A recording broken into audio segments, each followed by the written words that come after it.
Bonjour, avec vous Esma. Et je suis ingénieure au niveau de test et la qualité logicielle. Et je suis aussi très passionnée par tout ce qui est test et les rédactions des spécifications, bref, tout ce qui est concerné par la qualité logicielle. Et là, aujourd'hui, je suis très contente de vous passer la formation ISTQB. Là, une fois que vous passez cette formation, et je vous donne par la suite des tests, des liens pour passer des tests blancs, vous serez apte à passer la formation, la certification ISTQB. Là déjà, c'est quoi ISTQB? ISTQB, c'est International Software Testing Qualification Board. Normalement, c'est les normes, vous devez avoir toutes les normes et tout ce qui est nécessaire pour être un testeur certifié. Déjà, vous devez être familiarisé avec des mots, par exemple, c'est quoi un bug, c'est quoi un test, pourquoi on fait déjà un test, et déjà, c'est quoi les rédactions des spécifications, c'est quoi les recettes, un PV de recettes, quand est-ce qu'on peut terminer un test, les finalités et les buts pour qu'on passe un test. Tout ça, vous pouvez être familiarisé avec les mots qui sont reliés avec la qualité logicielle. Là, vous attendez après cette formation. Vous attendez, normalement, vous serez certifié, un testeur certifié. Les attentes que vous avez la possibilité de travailler comme un testeur au niveau de la qualité logicielle. Vous avez la possibilité de faire des cas de test, de la rédaction des cas de test, de mentionner les cas que vous avez eus, comment vous avez eu pour faire ce test, le résultat obtenu, comment on peut faire déjà à la base de quoi on fait les cas de test, les plans de test, les recettes, les PV de recettes. Vous serez apte, capable à faire tout ce qui est en relation avec les tests et recettes. Et là, qu'on parle déjà au début, c'est quoi ISTQB et c'est quoi CFTL. Et ISTQB, normalement, c'est International Software Testing Qualification Board. C'est la certification testeur de l'ISTQB et le système de certification le plus répandu au monde. Normalement, actuellement, en marché d'emploi, elle est très demandée.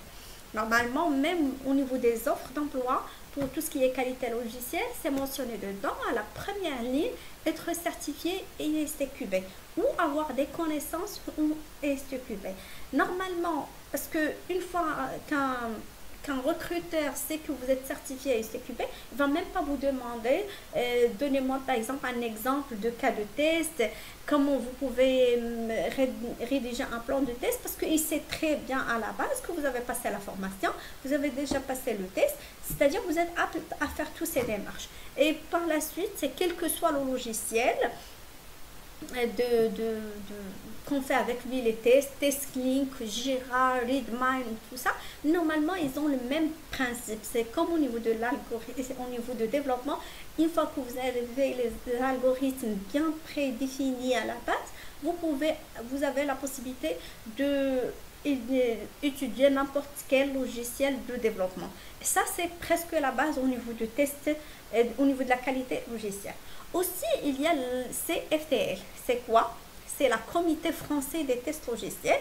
Là, déjà, vous pouvez avoir une page sur LinkedIn où il y a mentionné tous les détails, la nouveauté. Parfois, il y a des réunions qui le font. Et comme ça, vous serez à jour au niveau de tout ce qui est qualité logicielle. Elle est fondue depuis 2005. Il y a des experts de tests logiciels en France. Ils sont réunis au sein du Comité français des tests logiciels pour développer, définir ou faire la promotion de contenu standard pour les formations en test de logiciels. D'accord. Déjà, il y a en retournant à ISTQB, il y a plusieurs niveaux de certification à ISTQB, mais la plus demandée et on peut dire qui est la majorité, déjà elle commence avec la fondation level, c'est-à-dire le niveau fondation. Déjà on connaît tout ce qui est fondamental pour la formation et la certification à ISTQB. Il y a d'autres, Agile Tester Extension, il y a aussi Model Based Tester Extension, Advanced Level, Security Tester et Expert Level. Là, à tous ces niveaux, c'est selon votre expérience au niveau de test.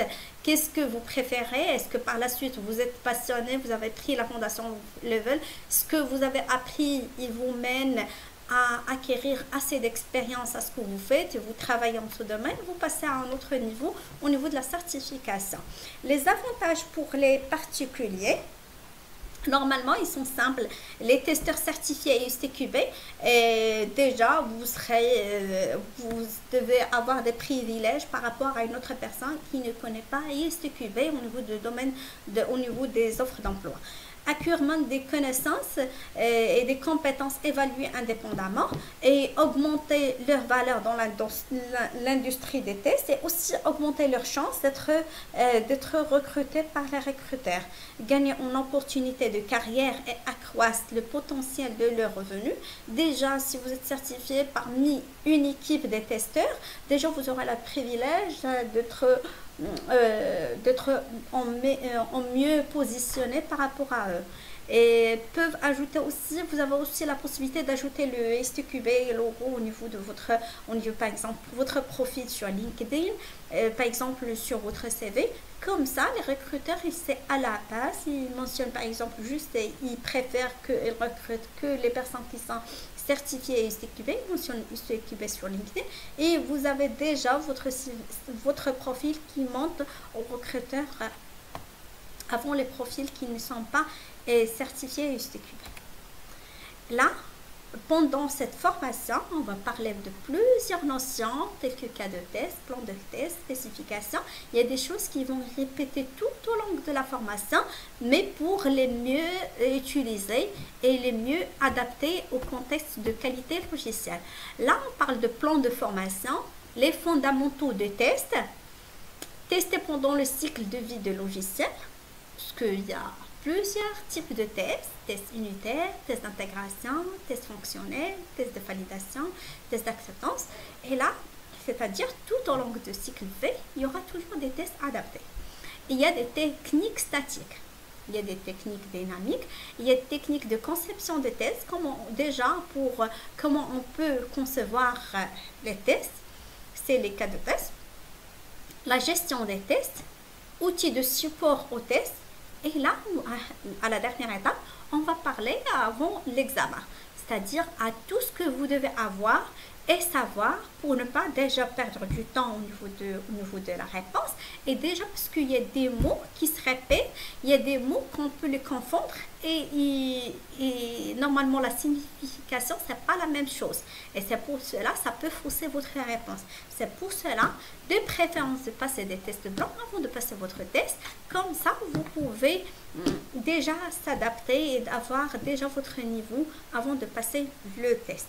J'espère déjà que cette introduction vous donne envie de continuer la formation ISTQB. Et là, merci beaucoup pour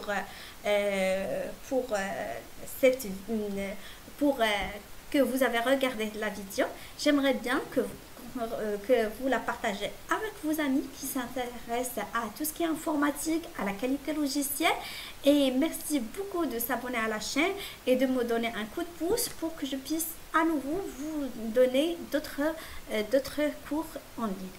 Merci beaucoup et à très bientôt.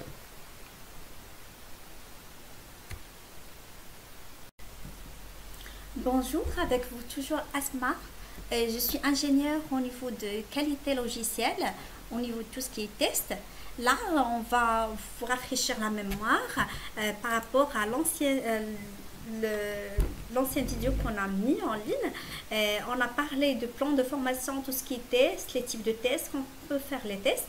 Et là, on va juste mentionner le plan de formation, les fondamentaux de tests, tester pendant le cycle de vie logiciel, les techniques statiques, techniques de conception de tests, la gestion des tests, outils de support aux tests et par la suite les astuces et les remarques et plutôt les conseils avant de passer l'examen. Là, déjà, on parle, lorsqu'il y a mentionné au niveau de la présentation, vous pouvez avoir des cas K1, K2, K3, K4. Normalement, le niveau de connaissance ou l'objectif de connaissance, lorsqu'il y a mentionné K1, vous devez la capter, se souvenir. C'est-à-dire, vous pouvez la prendre à cœur. Et K2, c'est-à-dire, une fois que vous pouvez mentionner, c'est mentionné K2, c'est-à-dire à comprendre. K3, c'est à appliquer. K4, c'est à analyser. À chaque fois que vous trouvez ça mentionné dedans, on va répéter. K1, c'est pour se souvenir. K2, comprendre. K3, appliquer. Et la 4, c'est à analyser. On va commencer. Déjà, les fondamentaux du test. Pourquoi les tests sont-ils nécessaires? Pourquoi on fait déjà les tests? Là, la question qui se pose beaucoup, pourquoi on fait à chaque étape des tests? Tout simplement, puisque pour savoir, est-ce qu'on a déjà développé, est-ce qu'il correspond déjà aux besoins du client? Est-ce qu'on est déjà en phase avec la demande du client? Est-ce qu'on n'est pas être au final surpris par une évolution ou une livraison qui ne correspond pas à ce qu'on veut? Est-ce qu'il y aura des impacts en production? Et déjà, il y a plusieurs exemples sur Internet lorsqu'il y avait par exemple au niveau il y avait des problèmes, des blocages, où il y avait des tests qui n'ont pas été faits correctement. Il y avait parfois même des dégâts matériels, personnels et tout ça. Que sont-ils les tests? Que sont-ils les tests? Normalement, les tests, c'est pour extraire les bugs et les fixer. D'accord? Il y a un développeur qui fait la partie dev. Le testeur, il fait par la suite la partie test pour savoir est-ce que déjà il correspond parfaitement à tout ce qui est demandé, à savoir où il y a les bugs, les mentionner par la suite pour être corrigé. Par la suite, c'est quoi les 7 principes généraux de test? Par la suite, c'est quoi les processus de test fondamental? Et on va parler par la suite de la psychologie des tests. D'accord. Pourquoi les tests sont-ils nécessaires? Contexte du système logiciel, les origines du défaut, tests et qualité, combien de tests est-il suffisant? D'accord, on va répondre à toutes ces questions un par un. D'accord. Contexte des systèmes logiciels. Le logiciel est partout et de plus en plus. Vous pouvez voir de votre côté, même au niveau de votre téléphone, il y a plusieurs logiciels qui sont installés. Tous ces logiciels, à la base, ils ont été passés par le cycle de vie, avec un cycle de vie, ou passer par exemple la méthode Agile, Scrum ou tout ça. Et normalement, à chaque étape, ils ont été testés. Et là, parfois, vous pouvez avoir même des versions, par exemple, version bêta, version 2.0, 2.1. Et là, à chaque fois, il y a des correctifs qui ont été, qu'on a constaté qu'il y avait des bugs et par la suite qu'on a corrigé. Et c'est pour cela, il est très demandé à chaque étape, que vous faites les tests. Comme ça, on n'est pas surpris à la fin. Et comme vous voyez à l'image, on a donné des exemples comme quoi c'est au niveau de quotidien, au niveau des tablettes, au niveau du PC, au niveau de tout ce qui est au niveau de, par exemple, une application de banque qui on ne peut pas solliciter des bugs ou parfois qu'on n'aura pas le même montant. Par exemple, j'ai au niveau de ma carte bancaire un telle somme et par la suite, le lendemain, je dois être pas surpris par un autre montant. Par exemple, des transactions qui ne peuvent pas être débitées 2 fois, sinon je peux avoir une double transaction pour le même achat. Ça, si on fait les tests avant, on doit déjà savoir est-ce qu'il y a ce genre de problème. Mais il y aura toujours par la suite des anomalies ou des incidents, mais le but que ce n'est pas inclus à l'application à la base. D'accord. Les pannes et les bugs informatiques sont devenus aussi nombreux. Là, effectivement, vous constatez pour, par exemple, n'importe quelle application, on donne l'exemple qui est très utilisé, très fréquent, c'est l'utilisation des smartphones. Vous installez une application, c'est ce qui est mentionné à la base, par exemple une application, un jeu, tout ça, qui ne doit pas être buggé ou bloqué à chaque fois, mais là, parfois, une fois que vous l'installez, et il ne correspond pas à ce que vous voulez, et par la suite, vous les désinstallez. Ça, c'est pas le but, Parce que si une fois s'il correspond parfaitement à ce qui est mentionné à la base, vous allez le garder, vous allez l'utiliser et comme ça, il n'y aura pas aussi des notes faibles au niveau de la recommandation. D'accord. Et là, je vous donne juste un exemple à la tête. Comme ça, il y a plusieurs exemples qu'on utilise au quotidien. Par exemple, je vous donne l'exemple d'un Gap, un distributeur de billets, par exemple, qui est près de chez vous, mais à chaque fois, il plante.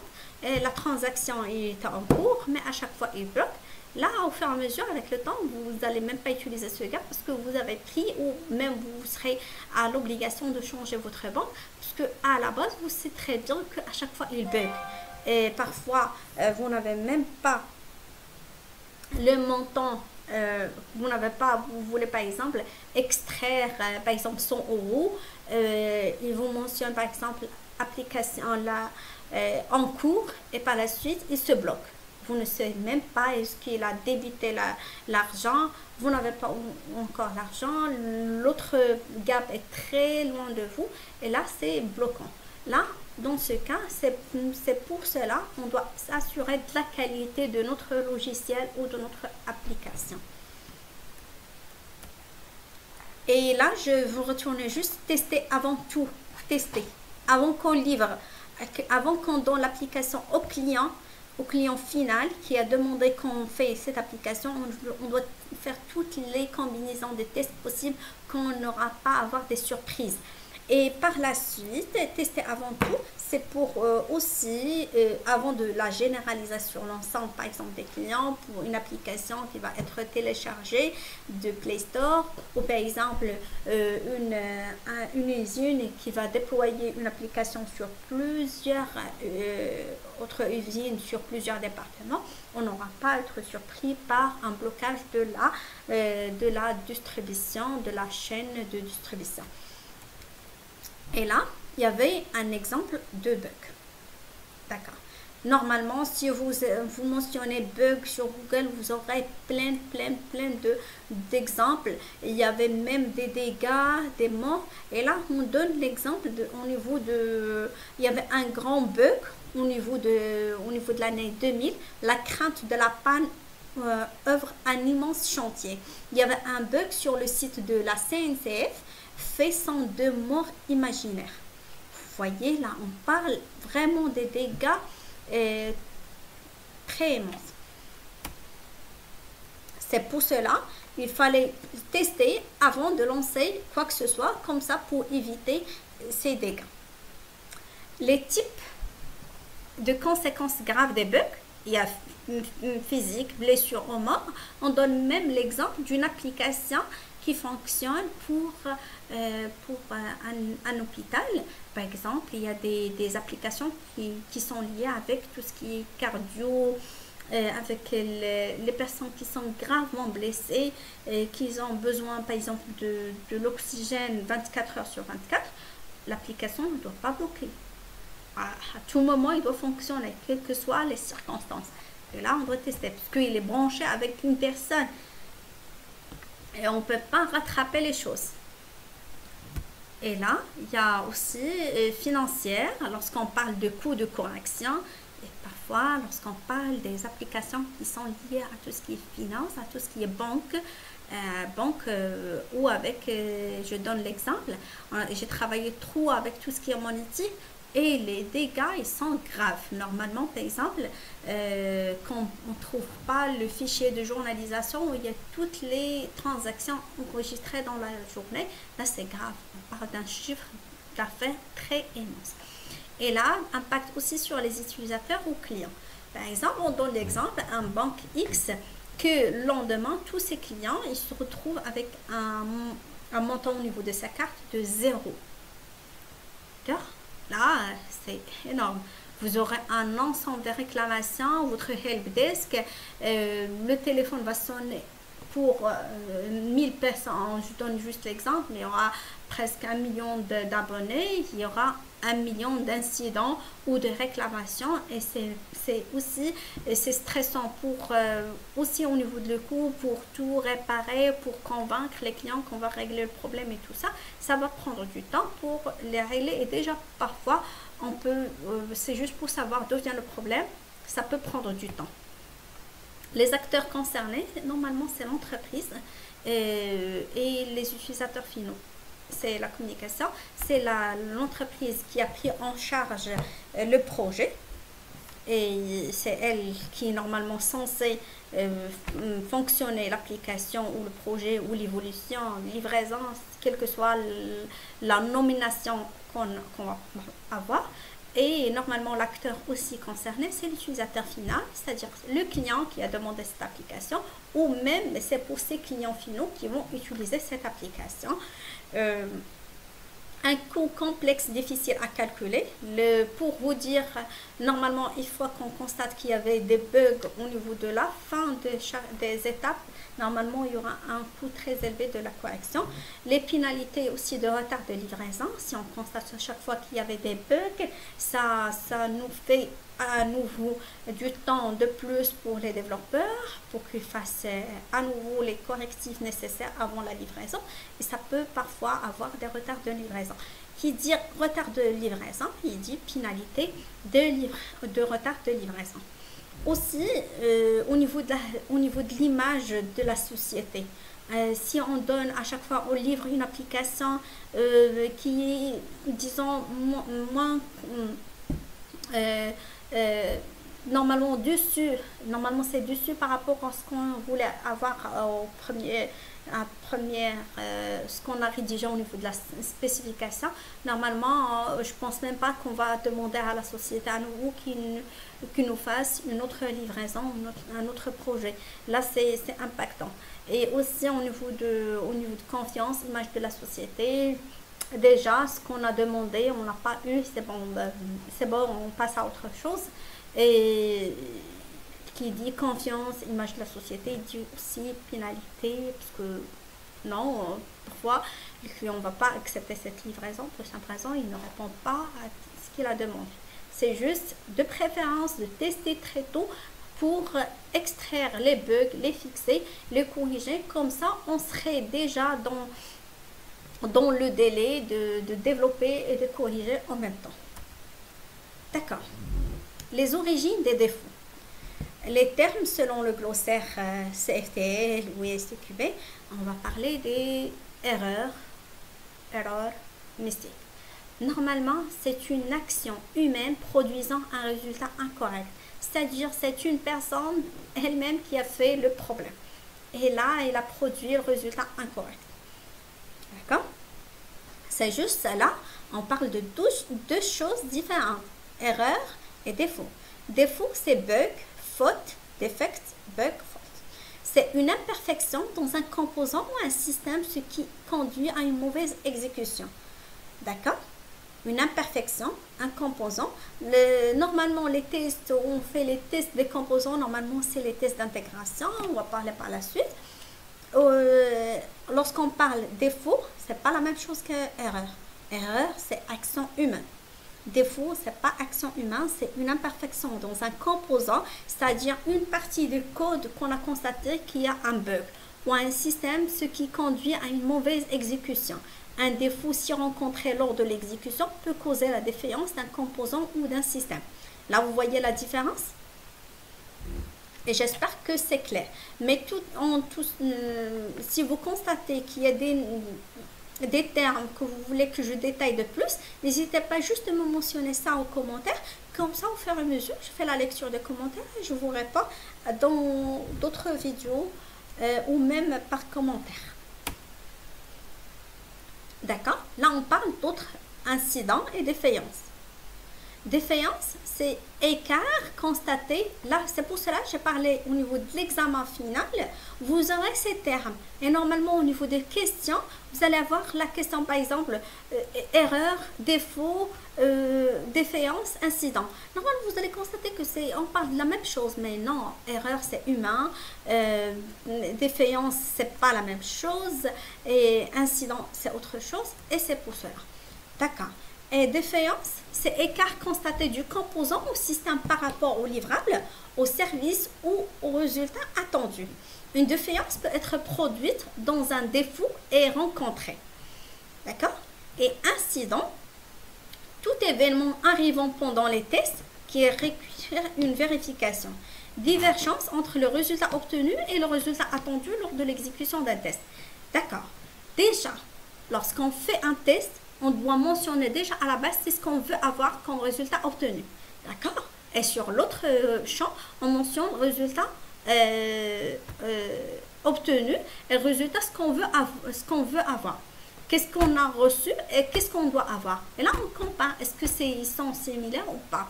Et là, par la suite, on mentionne qu'il y a un incident. Lorsqu'ils ne sont pas adéquats, ce que j'ai eu, ils ne ressemblent pas à ce que je dois avoir. Là, je mentionne et je me remonte un incident. D'accord. Là, de l'erreur à la défaillance. Erreur humaine. Défaut, c'est bug dans le code. Ce qu'on a ça, on peut le corriger au niveau des tests unitaires, les tests d'intégration. Le résultat de l'erreur. Défaillance, résultat de l'exécution d'un défaut dans le code. Le système fait ou ne fait pas ou fait différemment. D'accord? Là, on a parlé défaillance, résultat de l'exécution. C'est-à-dire, je dois mentionner ce que je dis avant, le résultat que je dois avoir et le résultat obtenu au test. Est-ce qu'il correspond parfaitement à ce que j'ai obtenu ou non? D'accord. Le coût de correction des défauts augmente selon la phase de détection. D'accord. Là, vous voyez qu'on parle des phases. Là, ces phases, on va parler tout en détail, tout au long de cette formation. Le temps, le coût des corrections. D'accord. Vous voyez, phase de spécification. La phase de spécification et de conception fonctionnelle, ça, c'est la partie où on fait la rédaction des cahiers de charges. Là, on est en réunion, par exemple, on conf avec le client qui a demandé la livraison, l'évolution ou l'application. Il a demandé des spécifications. Là, ces spécifications, on doit déjà à la base confirmer avec le client ce qu'il a demandé. Parfois, c'est juste un malentendu entre la partie, le client et l'entreprise. Peut même, au niveau de la phase de conception, on se trompe. C'est pour ça qu'on valide bien. On mentionne les détails des spécifications, on demande une validation auprès du client final. Par la suite, on passe à la phase de conception technique et de la programmation. Déjà avec le logiciel, on va faire la programmation, la base de données, la capacité de la base de données, normalement la surcharge, est-ce qu'il est rapide, tout ce qui est réseau au niveau de... C'est selon aussi de l'application, combien d'utilisateurs finaux ils vont se connecter en même temps. Tout ça, on va parler à ça. Pour ne pas avoir une application, par exemple, qui bug au bout de 10 connexions en même temps. Ou par exemple, qui n'est pas sécurisée. Peu importe la personne, il peut se connecter à d'autres comptes sans qu'il sera bloqué. D'accord? Et là, par la suite, il y a, vous voyez les coûts. À chaque étape, une fois qu'on passe à l'étape, il y aura des coûts plus élevés. Puisque au niveau de la conception, on valide avec le client, c'est bon. On va construire déjà à la base une application qui est compatible à ce qu'il a demandé. La phase technique, on verrouille tous les points techniques et tout ça, on passe à l'autre chose. La phase de réalisation et des tests de système. Ça on fait les tests, par exemple, tout ce qui est code. Est-ce que déjà, on fait déjà les tests unitaires? Est-ce que le code est bon? Est-ce qu'il est déjà, je peux vous dire, ça c'est pour avoir les correctifs nécessaires au niveau de code et aussi déjà pour avoir, est-ce que par exemple si on demande une évolution, est-ce que le code est bien lisible pour que l'autre personne qui va par exemple effectuer la livraison, il a la possibilité de faire les modifications nécessaires sans se référer à vous. Par exemple, si vous avez quitté la société, vous pouvez nous laisser un code qui est lisible pour d'autres personnes. Des tests et recettes, et là c'est l'étape où on fait toutes les tests, par exemple des tests statiques, tests dynamiques, un test sur les étapes, tests fonctionnels et tout ça.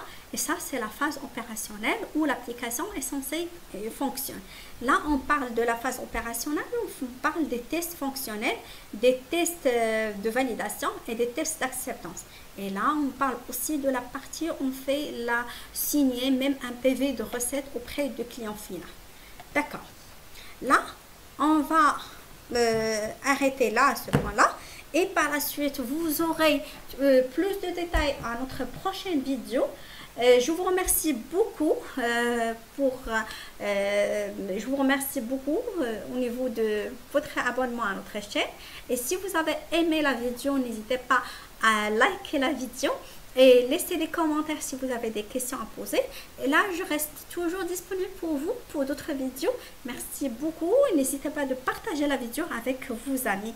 Merci et à la prochaine. Wesma, ingénieur au niveau de test et recettes, au niveau de tout ce qui est qualité logicielle. On continue.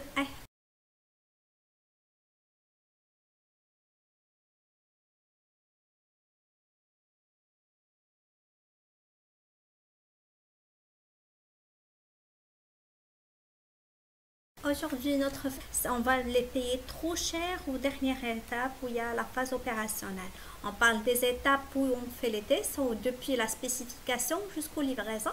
Là, on parle de la phase spécification et de la conception fonctionnelle, la phase de conception technique et de programmation, la phase de réalisation et de test système, les tests recettes et la phase opérationnelle.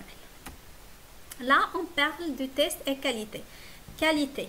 C'est-à-dire, c'est le degré par lequel un composant, système ou processus atteint des exigences spécifiées aux attentes des utilisateurs clients.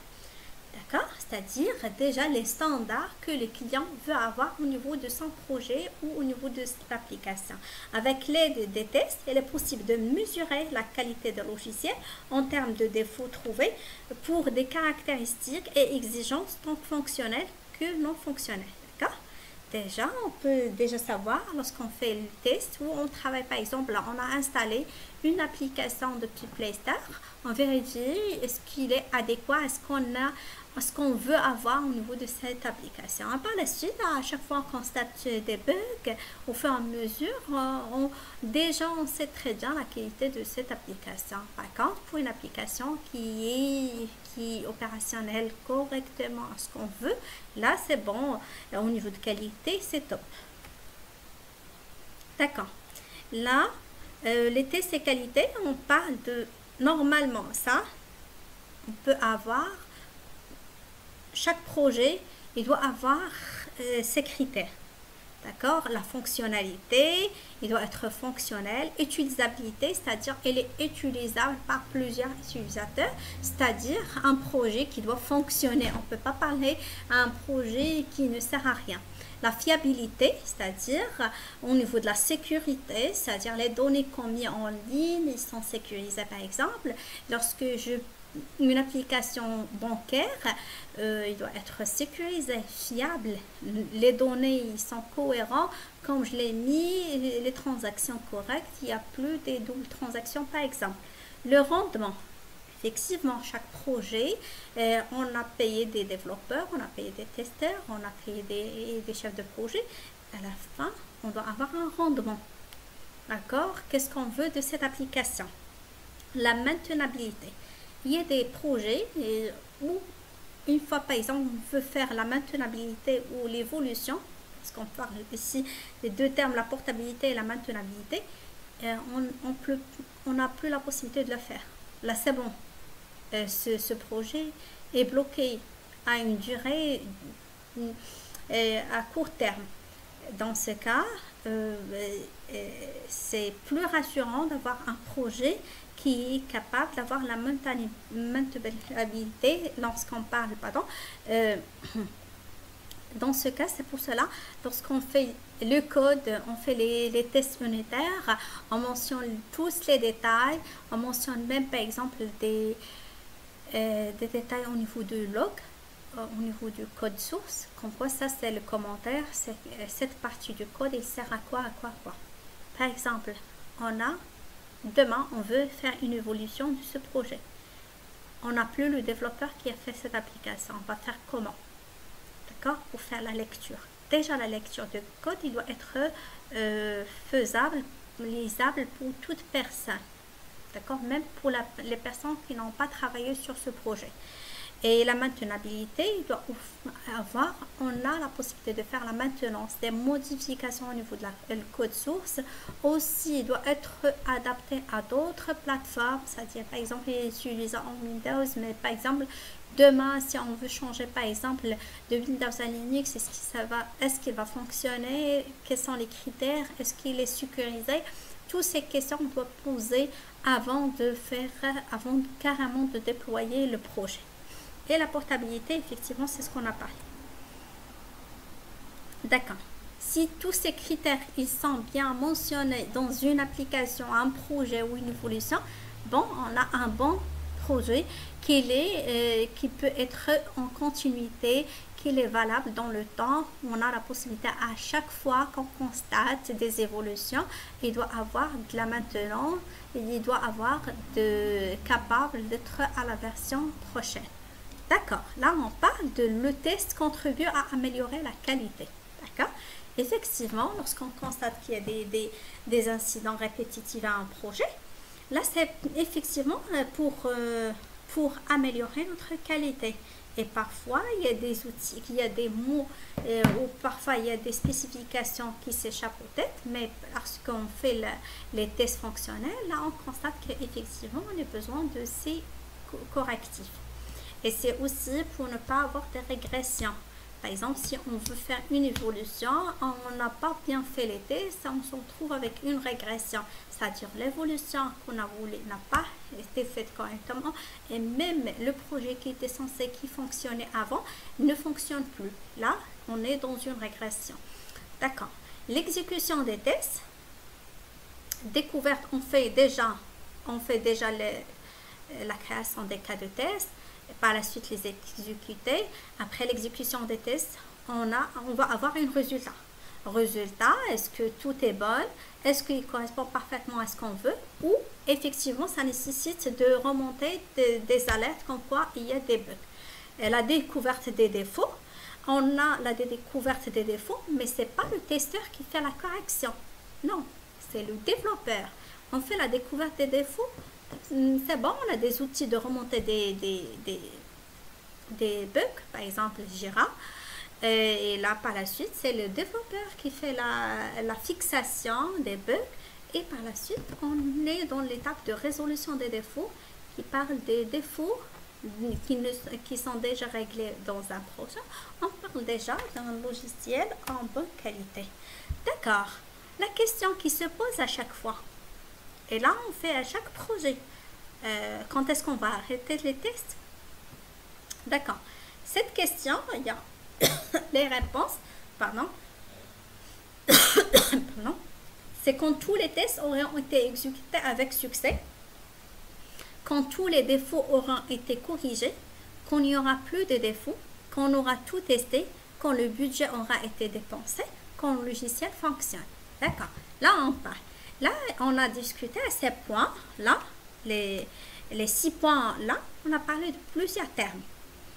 Par exemple, le budget, le fonctionnement du logiciel, les défauts qu'on est censé qu'on n'a pas à les avoir déjà. Les bugs, par exemple, on a constaté qu'il y avait des bugs à cette évolution. Normalement, c'est la première chose qu'on va tester à l'évolution N+1. On va tester est-ce que ces bugs persistent toujours. Là, on commence avec ça. Et on commence toujours aussi avec des TNR, des tests de non-régression. Est-ce que le projet qui est censé fonctionner toujours, est-ce qu'il fonctionne? Ou est-ce qu'avec cette modification a impacté quelque chose? D'accord. Là, on fait les tests. On va découvrir les défauts, on les corrige, on a testé tout, on a dépensé le budget, parce que le test, il a un budget qui est des testeurs, la charge des testeurs, combien d'heures de test sur un projet, on parle de budget. Et là, par la suite, le résultat qu'on veut obtenir, un logiciel fonctionne avec une bonne qualité. D'accord? On a verrouillé les points, budget, logiciel fonctionne et exécution des tests. D'accord. Là, la question aussi, lorsqu'on va faire tous les tests, quand est-ce qu'on va arrêter les tests? Mais combien de tests on va faire? D'accord. Combien de tests est suffisant? D'accord. Il n'y a pas un nombre exact à donner à chaque projet. Et tout dépend du projet, de criticité du projet. Est-ce qu'il est juste une simple évolution ou un grand projet décomposé à plusieurs tâches, c'est vraiment selon le projet. Mais plusieurs acteurs peuvent influencer la décision d'arrêt de test. D'accord. On avait des tests exécutés, on a constaté, on a fait les tests, on a déjà les cas de test. Là, on commence déjà comme quoi on a fait déjà les tests. On a déjà rédigé les cas des tests et on rédige les cas des tests depuis les spécifications. Par la suite, on a des défauts ouverts. D'accord. On a le budget du test qu'on a parlé tout à l'heure. D'accord. Aussi, ça influence au niveau de la décision de continuer les tests ou pas. Aussi, le temps. On est borné à un temps spécial pour faire les tests. D'accord. Et est-ce que tous les risques sont couverts? Est-ce que les défauts sont mentionnés? Est-ce que les risques sont couverts? Et là, on peut prendre la décision. Est-ce que tous les risques, on ait peur que ça peut bloquer l'application ou ça peut bloquer notre image, ça peut impacter notre image avec le client? Est-ce qu'on a vérifié tous ces points? Est-ce que les défauts sont ouverts? Est-ce que les tests sont exécutés? Le budget, le temps?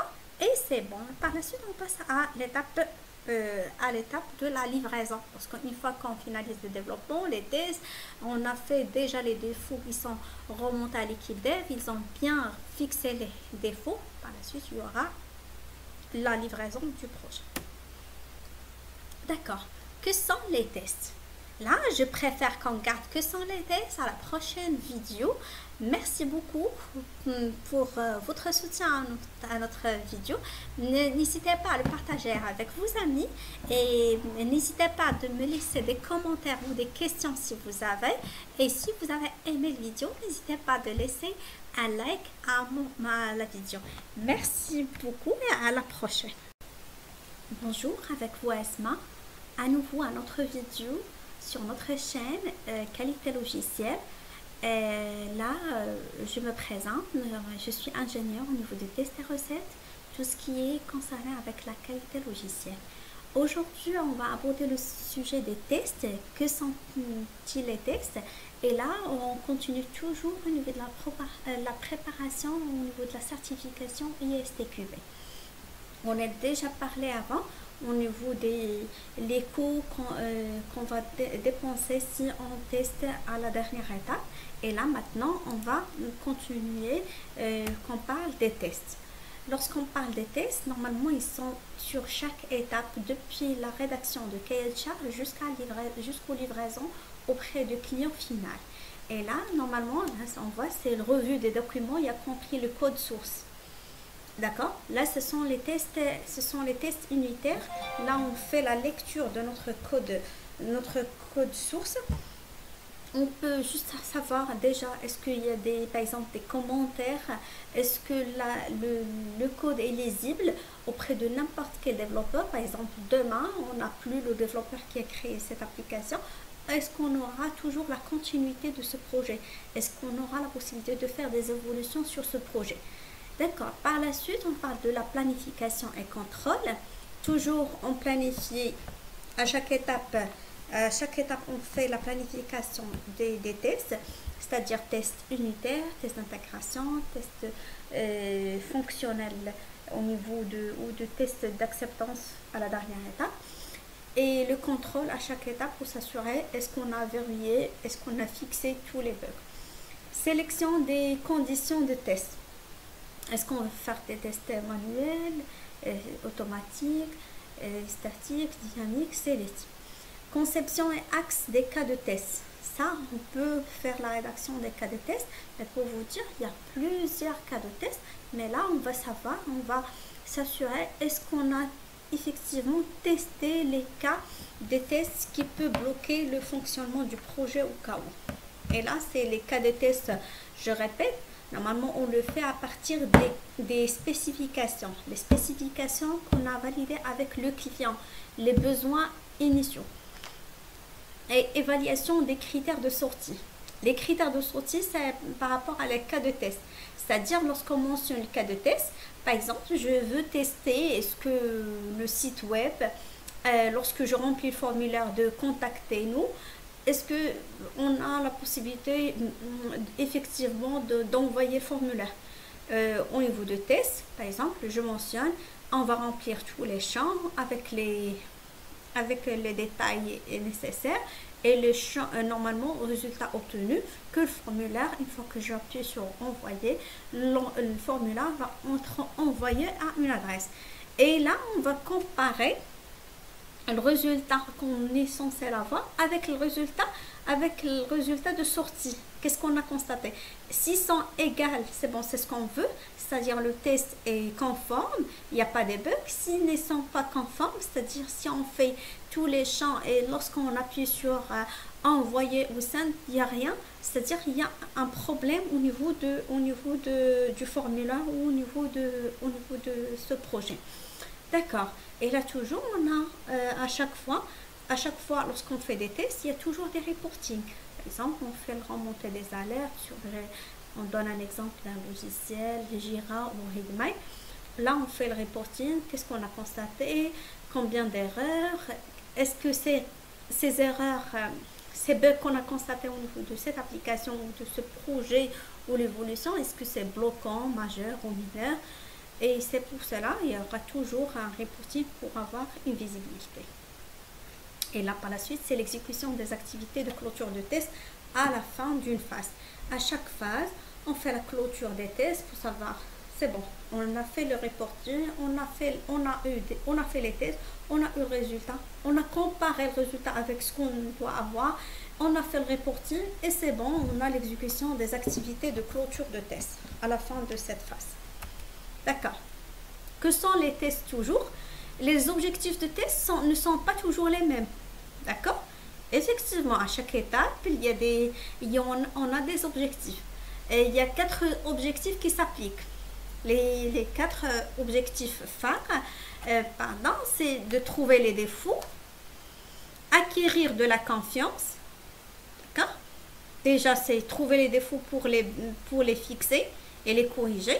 Et acquérir de la confiance, effectivement, on doit livrer un projet qui fonctionne et pour avoir la confiance au niveau du client, l'utilisateur final, et fournir de l'information utile aux prises de décision. Effectivement, normalement, au niveau des tests de validation ou d'acceptation du livraison, on doit avoir effectivement ce qui est censé fonctionner, ce qui fonctionne toujours. Prévenir des défauts, d'accord? Et normalement, lorsqu'on fait les tests très tôt, on peut savoir qu'il fonctionne ou pas. D'accord. Là, on va prendre tout en détail, trouver des défauts. C'est lors du revue de document. C'est lorsqu'on parle de revue de document, c'est la spécification, c'est le cahier de charge qu'on a rédigé on a validé avec le client. Qu'est-ce qu'il veut, quels sont les besoins du client, est-ce que c'est une évolution, une application, un site web, le fonctionnement, le positionnement des boutons par exemple, est-ce que la capacité, combien d'utilisateurs va se connecter en même temps, la saturation, le réseau, sécurité, les mots de passe, cryptage et tout ça, tous ces détails, on peut les avoir au niveau de revue de documents ou les spécifications. Lors du test des composants, les composants, c'est les tests unitaires, c'est les tests du code. On fait les tests au niveau du code. La première, normalement, c'est la lecture du code. Déjà, on fait que la lecture du code pour savoir est-ce que effectivement le code est lisible. Peu importe le développeur, il a la possibilité de continuer. C'est pour s'assurer aussi la continuité de projet. On ne sait jamais est-ce que le développeur va travailler toujours sur le même projet ou pas. C'est pour cela, pour qu'on donne à d'autres personnes qu'ils travaillent avec un code lisible. Acquérir de la confiance lors de l'acquisition du composant, effectivement, lors du test de vérification du bon fonctionnement et lors du test d'acceptance aux utilisateurs. D'accord, c'est de la confiance. Normalement, c'est une fois, par exemple, on fait les tests d'acceptation ou les PV de recettes.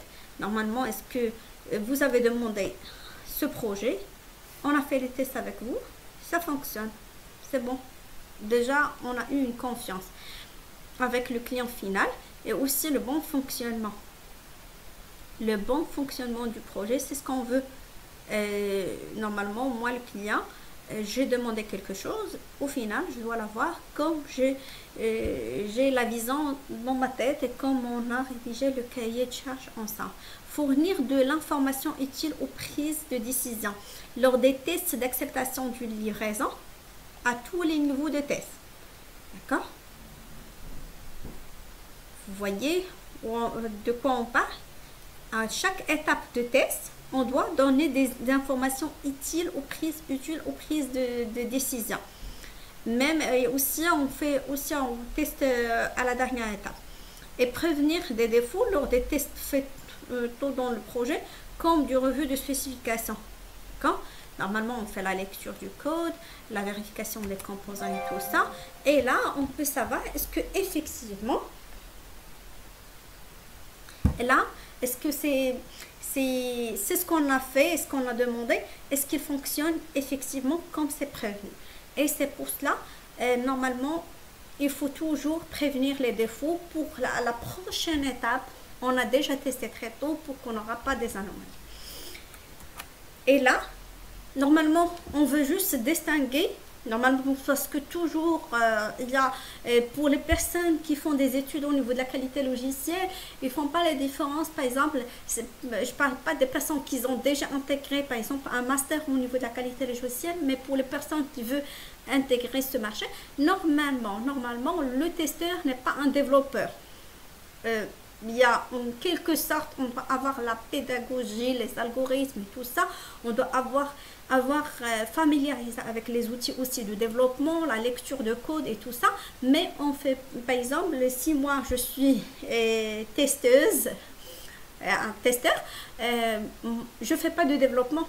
Parce que je vais avoir le développeur et là une vision de développement.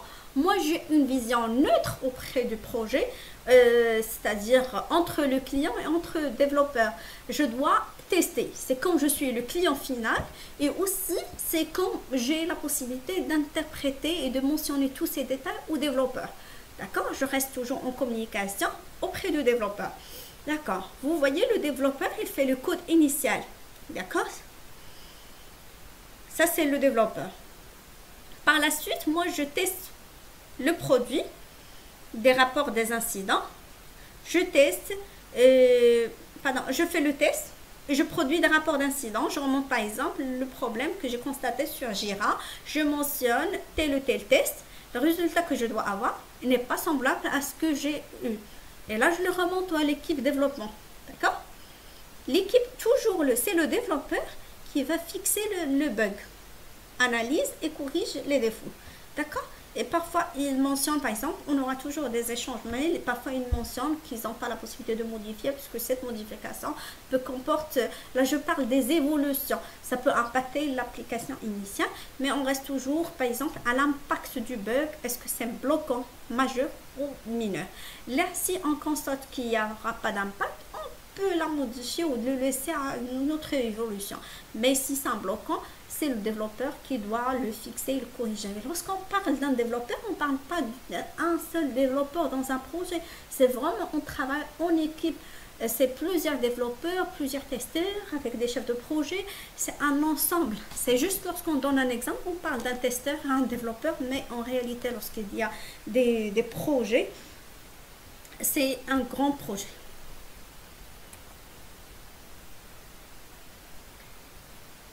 Là, je vous remercie beaucoup pour l'abonnement à ma chaîne. N'hésitez pas d'appuyer sur l'icône à côté pour que vous recevez toutes les nouveautés de notre chaîne. Et je vous remercie infiniment. Et vous aurez à la suite un autre vidéo pour la continuité de nos cours de la certification ESTQB. Je vous souhaite un très bon courage. Merci beaucoup. Bonjour, avec vous Asma, ingénieure au niveau de tests et recettes avec tout ce qui est en relation avec la qualité logicielle. Et on continue toujours nos vidéos par rapport à la formation ESTQB pour vous donner une vision et aussi pour que vous puissiez passer à la formation sans difficulté. La dernière fois, on a parlé de la différence entre un développeur et un testeur. on a fait la remarque que c'est pas pareil et on fait pas la même tâche. Un développeur, il développe le code et par la suite, le testeur, il fait le test. Et c'est le développeur qui fixe et corrige les défauts. Et c'est pas le testeur qui corrige. Il identifie l'anomalie et il remonte à un rapport d'incident. D'accord. Quels sont les tests? Normalement, on parle là maintenant des définitions, c'est selon CFTL. Normalement, déboguer le processus de trouver, analyser, éliminer les causes de défaillance. C'est-à-dire, déjà au préalable, on essaie de trouver les anomalies, on fait analyser la situation et on élimine les causes de défaillance. D'accord? Trouver et éliminer les cas qui bloquent. Les cas de test. Un cas de test, ça, vous allez l'utiliser toujours. Un testeur, il part toujours avec des plans de test et des cas de test. C'est un ensemble de valeurs d'entrée, des préconditions d'exécution et des résultats attendus. Et des post-conditions d'exécution pour un logiciel ou un composant. C'est-à-dire, là, lorsqu'on parle d'un cas de test, lorsqu'on fait un cas de test, normalement, si je mentionne si A plus B, il doit avoir un résultat. Je mentionne déjà le résultat que je voulais avoir avant même que je commence le test. Et par la suite, je mentionne le résultat de l'exécution. C'est-à-dire, on fait le cas de test, on mentionne les résultats attendus au préalable. Et par la suite, après que j'effectue le test, je mentionne le résultat obtenu. Et est-ce qu'il correspond au résultat attendu ou pas? D'accord? Et normalement, le test, c'est sûrement un ensemble des cas de test. D'accord? C'est les cas de test qui font les tests. Et les cas de test, on le fait toujours, et je répète souvent, c'est à partir des spécifications. Les spécifications, ce sont le cahier de charge qu'on a établi avec le client. C'est lui qui a demandé le projet, l'évolution ou une application. Et c'est lui qui a demandé des exigences. Ces exigences se sont mentionnées à des spécifications. Et à partir de ces spécifications, on fait les cas de test. D'accord. Il y a au niveau de ESTQB, il y a 7 principes généraux de test. D'accord? Les tests montrent la présence de défauts. D'accord. Pour vous dire, il n'y a jamais une application sans défaut. Ça, c'est sûr. Et on le corrige à chaque fois, à chaque évolution.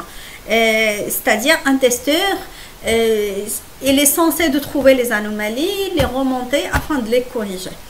Les tests peuvent prouver la présence de défauts, mais ne peuvent pas en prouver l'absence. D'accord?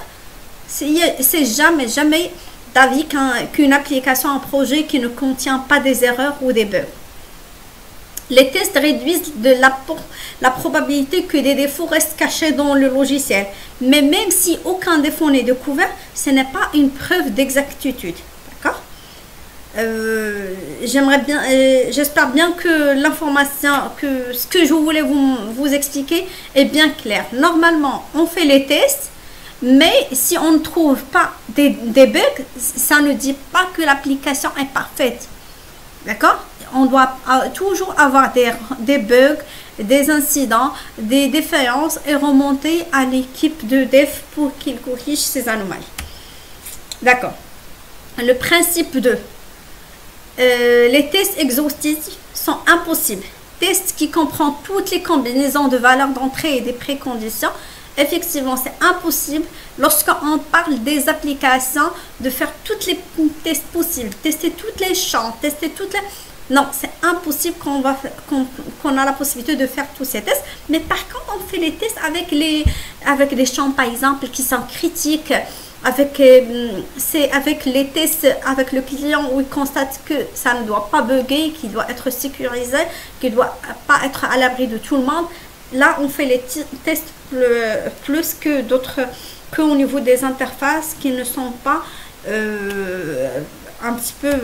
qui ne sont pas en mode qui ne seront pas impactants au niveau de la production s'il y aura par la suite des anomalies. D'accord. Il est nécessaire de définir quoi tester. On va tester quoi? Et avec quel objectif mesurable et avec quels moyens? D'accord. L'objectif mesurable, effectivement. Aussi, on doit fixer le délai avec le coût de test qu'est-ce qu'on veut tester, avec quels moyens, avec quel logiciel. On fait tout ça sur un plan de test. D'accord, tester tôt. Ça, on le répète à chaque fois. Si vous testez tôt, ça vous empêche de trouver des anomalies à la dernière étape. De nombreux défauts sont introduits très tôt, dès la phase de spec. Effectivement, la spec, c'est les spécifications. Là, la notion de spec, vous allez le trouver toujours au niveau des tests. Et lorsqu'on parle de la phase de spec, normalement, c'est ce qu'on a mentionné avec le client. On était avec lui pour mentionner ses besoins et on a fait la rédaction des spécifications. Et parfois, c'est à partir de là, il y a déjà des erreurs. On doit clarifier ça, valider avec le client les besoins du client. Découvrir tôt va empêcher leur propagation et leur multiplication dans les phases ultérieures. Le coût de correction d'un défaut augmente avec le temps. Effectivement, si on le trouve à la spécification, c'est pas qu'on le trouve à la dernière, avant la livraison du projet. Et là, c'est déjà, il y a des composants, un code qui était déjà écrit et validé, des composants déjà composés, des composants du code qui sont déjà validés avec... C'est un petit peu, l'application est devenue plus complexe qu'avant. C'est pour cela de préférence de tester tôt. D'accord. Le regroupement des défauts. Cibler l'effort du test. Là, on va parler même, je ferai un vidéo que par rapport à l'effort du test pour qu'on s'explique ça plus de détails. D'accord. Au démarrage du projet. Sur la base de bilan du projet similaire ou des versions précédentes. D'accord, on se base par rapport à des projets similaires ou aussi à des versions précédentes. D'accord. Là, c'est le regroupement des défauts. Parfois, on fait même les tests, les TNR, les tests de non-régression. Déjà, on a fait une évolution. C'est déjà les tests qu'on a fait à l'évolution N-1. Et c'est-à-dire, on va les faire déjà à cette version pour savoir est-ce que tout fonctionne. Est-ce qu'il n'y avait pas de changement? Sur la base de l'expérience des architectes, développeurs ou testeurs. Effectivement, si on travaille pour une longue durée sur un projet, on sait déjà les tests qui bloquent, les tests qui se répètent à chaque application. C'est pour cela on va les tester au premier lieu. Comme ça, on va l'éviter à la nouvelle évolution. Cibler l'effort de test pendant la phase d'exécution afin d'exécuter en priorité les tests portant sur les modules les plus touchés, buggés. D'accord. Au niveau de, on fait les tests avec la manière d'exécuter le programme.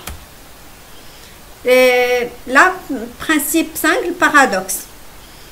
Le pesticide, comme un même ensemble de tests, ne tue pas tous les défauts.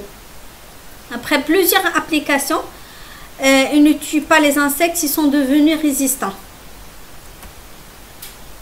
Les tests dépendent du contexte.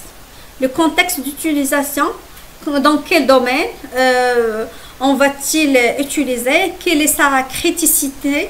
Normalement, effectivement, on a travaillé avec des domaines qui sont critiques, tels que la monétique. C'est intolérable d'avoir des erreurs au niveau des comptes des clients. Et le contexte d'exécution, dans quel environnement doit-il fonctionner? Est-ce qu'avec Unix, Windows, avec quelle base de données, avec quel poste de travail? Aussi, est-ce qu'il ne doit pas être surchargé? Est-ce que l'application doit tourner 24/24? Tout ça, c'est les détails. Et sur quelle plateforme, matériel et logiciel. C'est juste pour qu'on fait déjà une application adéquate à ses besoins. Puisqu'on ne doit pas avoir une application qui fonctionne avec telle et telle RAM. Et par la suite, le logiciel qu'on va installer et le matériel qu'on a au bureau n'est pas adéquat à ça. On ne va pas changer tout le matériel de l'entreprise pour une application qui est censée fonctionner. Le contexte du projet, quelles sont les contraintes de temps et de budget. Normalement, ça, ils sont toujours mentionnés, le temps, la durée du projet et le budget, c'est combien de budget on a pour chaque étape. La partie dev, la partie test et tout ça. Quel est le mode de travail utilisé? D'accord? Agile, Scrum, Luffy, V, ça, ce sont les méthodes de travail. Et là, le principe, le 7e, c'est l'illusion de l'absence de l'erreur. Les défauts ne sont pas tous découverts par la même façon. Si les besoins de l'utilisateur ne sont pas tous couverts par le système, celui-ci sera considéré comme buggé, même si les tests n'ont pas trouvé d'erreur. Si les utilisateurs ont mal formulé leurs besoins, le logiciel ne sera pas accepté malgré l'absence de l'erreur. C'est là où on parle effectivement si les utilisateurs ont mal formulé le besoin, on aura une application qui tourne, mais c'est pas ce qu'il veut le client. C'est toujours, on doit valider les spécifications au premier lieu avec le client.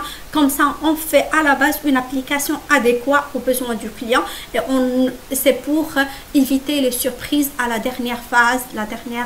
C'est la livraison. C'est pour cela, normalement, on a parlé des 7 principes généraux de test. Normalement, on va le répéter à chaque fois. Comme ça, vous aurez déjà une visibilité sur les tests, les manières, les principes. Et là, normalement, la prochaine vidéo, ce sera pour les 7 processus de test fondamental. Là, ce sera pour le prochain vidéo. Je vous remercie. N'hésitez pas de liker la vidéo, de laisser des commentaires si vous avez des questions ou de quoi que ce soit. Merci de partager la vidéo avec vos amis et à la prochaine. Merci beaucoup. Bonjour, avec vous Esma. À nouveau à notre vidéo par rapport à la formation ISTQB. Aujourd'hui, on va parler des 7 processus de test fondamental pour rafraîchir la mémoire. Notre dernière vidéo, on a discuté aussi des 7 principes généraux de test. Brièvement, on va vous donner. Normalement, c'est la première des choses, c'est le test montre la présence des défauts, et si on trouve pas des défauts, ça ne dit pas que l'application est parfaite. On doit toujours vérifier pour trouver des anomalies et les corriger, fixer les bugs. Et là, les tests exhaustifs sont impossibles. On n'a pas la possibilité de faire l'ensemble des combinaisons pour faire toutes les tests possibles. Et normalement, à chaque étape, de préférence, de tester tout. Tester tout, ça empêchait de trouver, ça empêchait de courir, ça empêchait de trouver des surprises pendant la livraison. Regroupement des défauts, et par la suite, normalement, les anomalies qui se répètent, parfois on trouve des anomalies qu'on n'arrive pas à les corriger, et c'est pour cela, parfois, s'ils ne sont pas bloquants, on le laisse pour une nouvelle évolution. Et les tests dépendent du contexte. Et effectivement, vraiment, c'est selon le domaine, selon la criticité du domaine du travail. Et là, l'illusion de l'absence de l'erreur. L'illusion de l'absence de l'erreur, c'est comme on croit qu'on n'a pas d'anomalie, mais par contre, peut-être on s'est trompé, à mal formuler au niveau de la spécification. Aujourd'hui, on va parler des 7 processus du test fondamental. Normalement, une politique de test, c'est un document de haut niveau décrivant les principes, approches, objectifs majeurs et de l'organisation ayant trait au test. C'est-à-dire, politique de test, comme on dit, c'est un document, c'est comme le cahier de charge. Et normalement, il mentionne les principes, les objectifs majeurs. Là, il y a stratégie de test. Aussi, c'est un document de haut niveau définissant pour un programme les niveaux de test à exécuter. Qu'est-ce qu'on va utiliser comme type de test? Les niveaux de test. Un groupe d'activités de test qui sont organisées ensemble. D'accord? Niveau de test. Test d'intégration, système acceptation. Plan de test, c'est un document décrivant l'étendue, les ressources, le planning des activités de test prévues. Si vous êtes un testeur, normalement, vous devez avoir la possibilité de créer des plans de test avec des cas de test. D'accord? Là, plan de test, un document décrivant, normalement, il mentionne, c'est un document sur lequel il a mentionné tous les cas de test, les ressources qu'ils vont travailler sur le projet, le coût, le budget, le planning, et c'est pour, normalement, c'est la durée, la charge, le coût, le délai, tous ces détails sont mentionnés sur le plan de test. Les niveaux de test, comme on dit, on peut répéter ça. C'est juste, et il y aura toujours, vous aurez la possibilité de distinguer entre un plan de test, stratégie de test et politique de test. D'accord?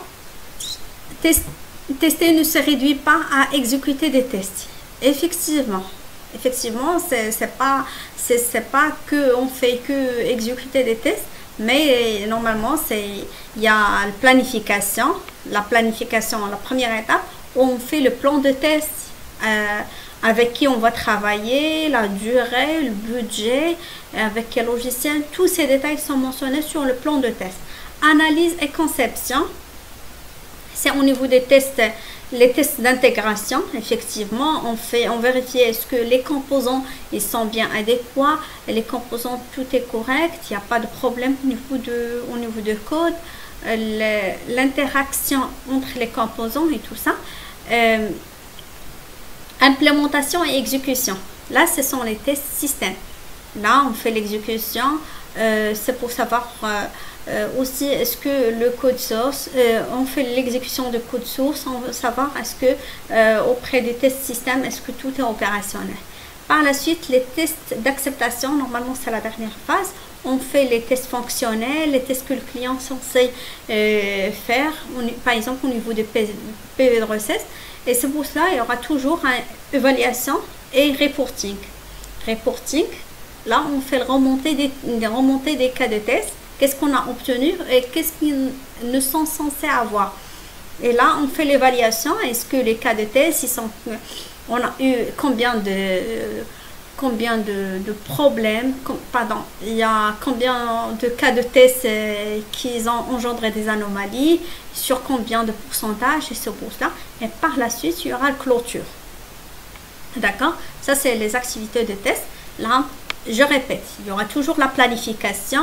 C'est comme un cycle de vie d'un logiciel, toujours même au niveau du test. C'est pas qu'on exécute, c'est planifier et rédiger des cas de test par rapport aux spécifications, analyser, et aussi la conception, implémentation, exécution, évaluation, reporting, clôture. La planification et contrôle des tests.